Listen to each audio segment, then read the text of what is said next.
What's good, all my trader and investor homies? We got a big one today. We're going to be breaking down the stallion. That's right, we're going to be talking about and analyzing all things Workhorse stock. They just dropped their third quarter earnings report, and we got a lot of things to break down, a lot of big updates, a lot of big news since the last time we've talked. So let's break it all down in today's video. If you're new to the channel, this is Touchdown Trades, home of your trading BFF and your stock market bestie. So consider subscribing down below and hitting that notification bell. Also, I ask for one small teeny little weeny favor every single video, and that's to like the button. So go down there and start clicking all the buttons and like the button. So Workhorse stock has had a long couple months, a rough couple of months, and we've came off the highs of $31 a share and dropped like a rock. And last week we broke lows of $15. If you're riding the stallion, it's been a rough couple of months, but a lot of good news, a lot of big good updates came out of this earnings report. The numbers didn't look very good. The revenue wasn't crazy. But there's a lot of big updates that we need to talk about, a lot of news that we need to break down. All right, guys, so let's break down this big news, these big updates. Let's get it.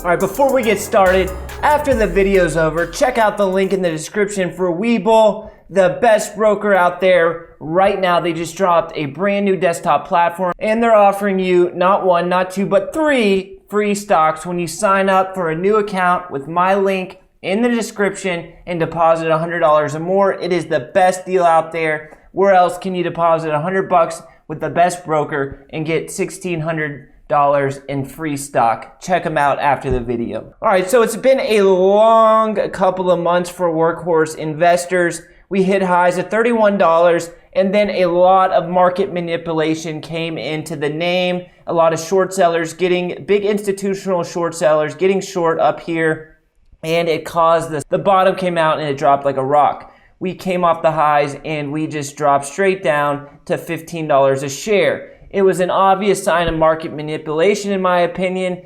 Retail traders had set stop losses and their stops were getting hit, so everybody's just a selling frenzy. But I used it as a buying opportunity, I used it as an ad opportunity, and I'm still a believer in the stallion. I think the stallion's going to the moon, and let's talk about why I think this $15 level is a bottom, and I think we're going to start trending higher over the next few months. Let's break down the earnings release first. So from a numbers perspective, there was nothing really crazy, no really high earnings revenue beats or any net profit beats.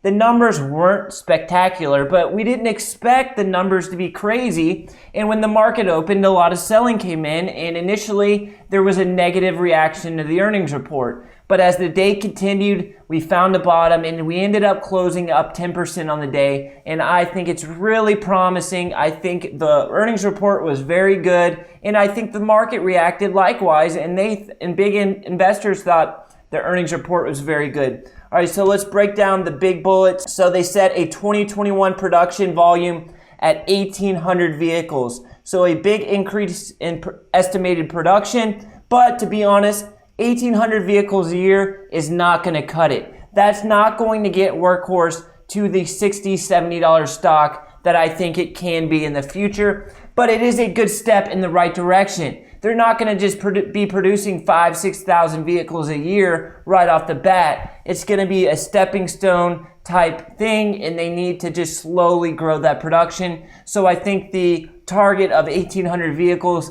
is a really good sign. They received a purchase order for 500 C1000 trucks from Pritchard Auto Company. This is much bigger news, in my opinion, than the production target, because if they start getting 500 vehicle orders, 1 or 2 of those a month, that is gigantic. That's going to really get that revenue up. If we start seeing 500 vehicle orders like that, that's really big for Workhorse and the stock price. Really big news there. 500 vehicles, that's a lot of revenue coming in just off one order. Through various financings, the company improved its current cash position to over $260 million. So we've talked about the big loan they got and why it's important. So typically when you think of getting loans, that's not a good thing, right? It's not a good thing to be debt heavy. But big lenders are not in the business of losing money. And if one lender is going to loan Workhorse $200 million and put in the fine print that if Workhorse is trading over a certain stock, the stock's trading over a certain price, they can convert the debt to stock, that is a really good look in my opinion, because nobody's going to give any company $200 million if they think they're not going to be able to pay them back. So this lender is basically saying they have long-term optimistic beliefs in Workhorse as a company and the stock, and they're willing to take a $200 million bet on that thesis. So I think it's really a good look that big institutional lenders are willing to throw money at Workhorse, and this $260 million of cash flow is going to give Workhorse the ability to ramp up the production, to get the manufacturing and production that they need to get on point. Really good news here. So they also discussed how their strategic partner, Lordstown Motors, completed its merger with Diamond Peak Holdings and the ticker symbol changed to RIDE. Workhorse has maintained a 10% ownership stake in Lordstown Motors, and the stake is estimated at a value of $285 million. So nothing new there. We were already aware that Workhorse owned a 10% stake in Lordstown Motors. I think that stake's going to end up being worth a lot of money one day, and I think they should just hold on to that stake, and I don't see any plans of them selling out. So they recorded additional new vehicle sale orders from Fluid Systems and E-Truck LLC. So I think the most important aspect of this earnings release, it wasn't revenue, it wasn't the production target, it was the fact that people are placing big orders with Workhorse. I think as EV grows, the size of these orders are going to grow, and we're going to see 500 orders coming once a month, twice a month, 3 times a month, and that is going to allow Workhorse to grow. But I don't see Workhorse as a $70, $80 stock just from their vehicle sales alone. Let me explain. I think they're going to be able to kind of snake out, branch out that revenue and get some more revenue streams based on their existing customers, those customers who they are selling the vehicles to. But let's look at some more of the revenue streams. So the small van, the last mile delivery van and truck industry, right now we have the Mercedes Sprinters, we have the Ford vans. That type of vehicle is said to be a $40 billion industry. So let's say in the future, Workhorse can net a 10% stake in the industry. That's going to put them at $4 billion revenue per year. Not enough. Not enough. And 10%, that would be a huge net market share of that industry. So that's not good, right? Well, I think there's different revenue routes that Workhorse can take. I do think they can get $4 billion in revenue annually from their vehicle sales, but I think they can network their existing customers that they're selling the vehicles to and triple, maybe even 5x that revenue with stuff that people aren't even talking about. The Metron service, let's look at that. No YouTubers are really talking about this, and I think this is one of the biggest services that Workhorse is offering. This is going to be one of the biggest revenue sources that Workhorse is going to have 5-10 years from now. So it's basically fleet management. You can track your fleet, you can manage your fleet, the routes, and optimize where your fleet is going. It'll save fleets money and make it more efficient. So they're going to be able to market this as a software as a service. You guys have heard me use that term, software as a service, 100 times in different videos, but I love it. Why do I love software as a service? Because it's reoccurring revenue. Let's say they can charge $40 times each vehicle in the fleet per month. I'm just throwing that number out there. I don't know what they're going to charge for this service, but let's say a fleet of 1,000 vehicles, that's $40,000 a month just off one fleet. Imagine how many vehicles, say you got 50 to 100,000 vehicles in the service on this Metron software, and then you're really cooking with gas. You throw out the George Foreman electric grill and you're cooking with gas, baby. No more electric. You gotta cook with gas. If you got a filet mignon, you got a nice tenderloin, you ain't cooking with electric grills, you're cooking with gas grills. And Workhorse is cooking with gas with this software as a service, and I think they're headed in the right direction, and not enough investors are paying attention to this Metron. But this, my friends, is where the real revenue is going to be coming from regarding Workhorse. Sure, you're going to have a nice base revenue from the vehicle sales. I think they're going to be able to get $3-4 billion in revenue annually a few years down the road from their vehicle sales. And I think the Metron is great. I think that's another $2 billion in revenue down the road annually. But this is where the real revenue is going to come from. The Horsefly, the drone delivery. So we're probably all familiar with what it is. So you park the van in an urban area, you have the drones come out and they can hit deliveries while the van is just cruising along. And that is where last mile delivery is headed. I think Workhorse needs to be putting a lot of resources. Actually, I know they're putting a lot of resources, R&D, into this Horsefly tech. And this is where the real revenue is going to come from. Mark my words, you heard it here first on Touchdown Trades. Horsefly is the future of Workhorse. The vehicle sales are going to get them that customer base that they can use to network and get more revenue sources off of. But the Horsefly, the Metron, that's where the real money is going to come from. And we haven't even mentioned the USPS contract in this video because long term, I really don't think it's a huge factor. Sure, the $6, $7, $8 billion of revenue would be great. It would be a great injection of capital into this company, and they can use it to grow off of. And if they don't get it, the stock's going to drop short term. No doubt about it. It may drop to $10. Who knows? But long term, I really don't care about the USPS contract. I think it's getting too much attention from investors looking for a quick lick, looking to make a quick buck. And that's not the way to do it. That's not the way to invest.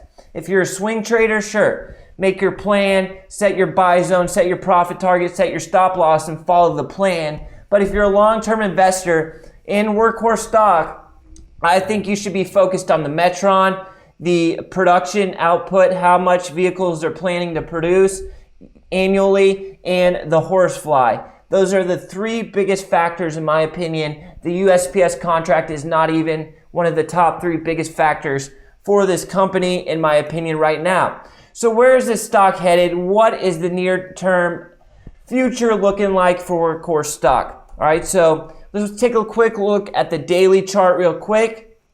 And we have a nice support area here at the $14.50 area. And I think we hold that area and we start to head higher. But I don't think we get back to $31 right away. I know it sucks if you're a long-term investor, you bought up high near the 30s. It's not fun holding down at 15, but it's going to take some time. You have to be patient. Their production is only at 1,800 vehicles this year. It's a good step in the right direction, but it's not a $3-4 billion company right now. We have to be patient. I think this could be a $15-20 billion company down the road, but that's years down the road. We have to be patient as long-term investors.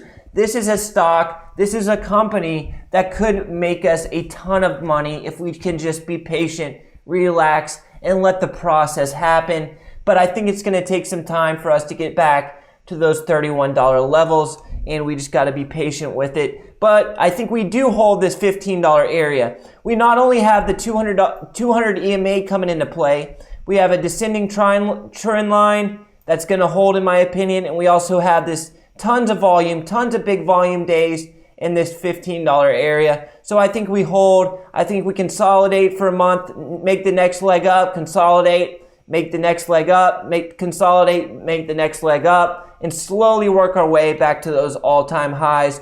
But I do not think it's happening overnight or even in the next week, not even in the next couple months. It's going to take some time. All right, so I do want to show you guys a very obvious example of market manipulation and why you have to have a plan when you're investing, and why if you're a long-term investor, you can't look at every little move in the stock and freak out. You've got to block the noise out, and you got to focus on the long-term plan, the long-term goals. Look at what happened to Workhorse stock today when the market first opened and they first released their earnings report. It dropped like a rock from $18.75, $19 all the way to $16.50. An obvious example of market manipulation.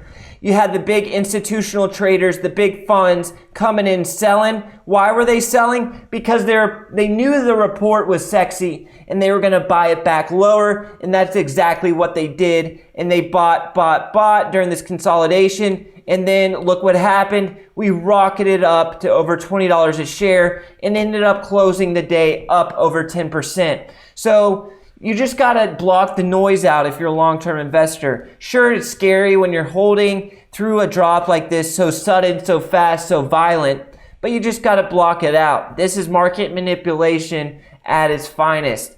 All right, guys, that's going to wrap the video up. I hope you got something from it. If you did, do me a favor and like the button. Go down there and click all the buttons. Also, if you're not yet a subscriber, what you doing, homie? What you waiting on? Hit that subscribe button and that notification bell so you can get alerted every time I post a video. We're posting one every day. We're trying to get one up every single day, so make sure you subscribe. Also, check out the link in the description for Webull, the absolute best broker out there, hands down. They just dropped a new desktop platform. Their active trader platform is fire. It is lit. So check it out. Use the link in the description, deposit $100 or more, and you will get 3 free stocks valued up to $1,600. All right, guys, that's going to wrap things up. Until next time, peace.